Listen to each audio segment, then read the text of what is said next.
বললে তারপরে আইছেন। গাড়ি কোন জায়গায় গেছিল কও তো বলো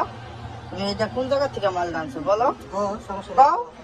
কথা বলো আমি তো বলতেছি তোর কিছু কথা বলো তোর দিক কথা বল আজ তুই ফাঁকা থাকস তাহলে তো সমস্যা নেই কথা বলো কিছু না তোমারে জিজ্ঞেস করছি তোমার এই মালটা কই থেকে আইছে তুমি কও আর এই গাড়ি কাজ বলো নাম কি বলো আতিক ভাই। আতিক ভাই এই আর এই ইউনিট মাল কই থেকে আনছো কও ওকে কোন জায়গা থেকে আনছো আমি কও তো জানি কোম্পানি কোন জায়গায় ওই কোম্পানিটা কোন জায়গায় কও ভাই কোন জায়গায় কোম্পানিটা কই কই থেকে মাল আনছো বলো বলো কোন জায়গায় হ্যাঁ এই না করবি না কোন জায়গায় ওই পার কোন জায়গায় হ্যাঁ ফরিদপুর থেকে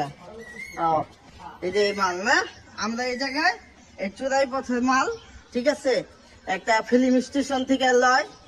এই যে আতিক শেখের গাড়ি এটা শ্রীনগর ডিলার এই যে এই গোডাউনে তার মাল নামাইতেছিল আমরা এসে জব্দ করছি ঠিক আছে তো এই যে জেলায় পথে জবাব দিই তার নিলাম জবানবন্দি এই যে হলো তার হলো গাড়ির প্লেট নাম্বার ঠিক আছে আমরা এই যে তার গাড়ি আটকাইছি এখানে